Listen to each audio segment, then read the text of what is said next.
কেউ যদি এক্সপেরিমেন্ট চালাইতে আসে বাংলাদেশি মানুষের উপরে, আমার তো মনে হয় যে তাদের নিজেদের অস্তিত্ব নিয়ে টানাটানিতে পড়বে ইনশাআল্লাহ। আমাদেরকে যারা কোণঠাসা বানায় রাখে, দাস বানায় রাখে, প্রেসারে রাখে, চাপে রাখে, দখলদারিত্বের মানসিকতা রাখে, খবরদারের মানসিকতা রাখে, ঘৃণা ভরে তাদের এই মাতবরি আমরা প্রত্যাখ্যান করব। আমাদের এই স্বাধীনতার জন্য হুমকির যে সমস্ত পদক্ষেপ তারা নেয় সেগুলোর বিরুদ্ধে আমরা প্রত্যেকটা মানুষ লড়বো ইনশাআল্লাহ। সম্প্রতি কিছু উগ্র ভারতীয়দের দেখা যাচ্ছে তারা আমাদের দেশকে দখল করার জন্য উঠে পড়ে লেগেছেন, তাদের সুরে গান গাইছেন আমাদের দেশের কিছু লোক। এ বিষয়ে আপনার মতামত কি? আমরা এই বিষয়ে বলেছি আলহামদুলিল্লাহ আমাদের আজকের খুতবাতে যে আমরা যদি বাংলাদেশের মানুষ ঐক্যবদ্ধ থাকি এবং বাংলাদেশের মানুষের যত নেগেটিভ জিনিসই থাকুক না কেন, কিছু পজিটিভ জিনিস আমাদের দেশে মানুষের আছে আলহামদুলিল্লাহ। এর মধ্যে একটা জিনিস হলো, কোনো দুর্যোগ যদি জাতীয় পর্যায়ে আসে, দেয়ালে যদি পিঠ ঠেকে যায়, তখন দেখা যায় আমাদের দেশে মানুষ ঐক্যবদ্ধ হয়ে যায়, সবাই কাঁধে কাঁধ মিলিয়ে নেমে যায়। এবং আলহামদুলিল্লাহ এটা আমাদের একটা শক্তির জায়গা। আরেকটা শক্তির জায়গা হলো এদেশের বেশিরভাগ মানুষ মুসলমান। তারা যদি হিন্দুত্ববাদ দ্বারা আক্রান্ত হয়, প্রতিটা মানুষ আল্লাহকে খুশি করবার জন্য তার জীবন দেওয়ার জন্য প্রস্তুত থাকবে ইনশাআল্লাহ।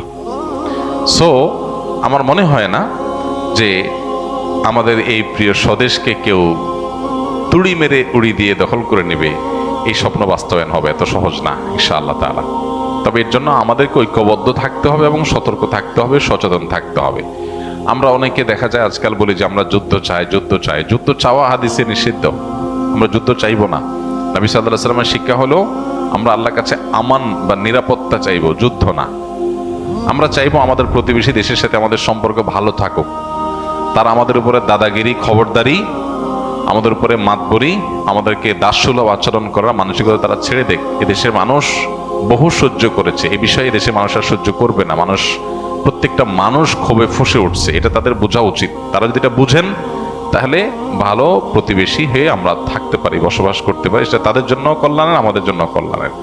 তা না হলে এদেশের মানুষ এই জাতীয় দুর্যোগে কাঁধে কাঁধ মিলিয়ে শুধু মুসলমান নয়, অন্য ধর্মাবলম্বী আমরা আশা করি তাদের উল্লেখযোগ্য সংখ্যক মানুষ এদেশের স্বাধীনতা, সার্বভৌমত্ব এবং জাতীয় স্বার্থ রক্ষা করার জন্য কাঁধে কাঁধ মিলিয়ে কাজ করবে ইনশাআল্লাহ তাআলা। আমার মনে হয় এটা তারাও জানে, আমাদের প্রতিবেশী ভাইরাও জানেন যে বাংলাদেশের মানুষ তাদের জাতীয় দুর্যোগে তারা কিভাবে কাঁধে কাঁধ মিলিয়ে দাঁড়ায়। বহুবার আমরা এটা প্রমাণ করেছি, জাতি এটা প্রমাণ করেছে যে জাতীয় দুর্যোগে মানুষ ঐক্যবদ্ধ হয়ে যায়, সকল ভেদাভেদ মানুষ ভুলে যায়। সেটা আবারও প্রয়োজন হলে মানুষ করবে। কিন্তু কেউ যদি এক্সপেরিমেন্ট চালাইতে আসে বাংলাদেশি মানুষের উপরে, আমার তো মনে হয় যে তাদের নিজেদের অস্তিত্ব নিয়ে টানাটানিতে পড়বে ইনশাআল্লাহ। এই জন্য আমাদের ইমানকে বৃদ্ধি করতে হবে, আমাদের চেতনাকে জাগ্রত করতে হবে।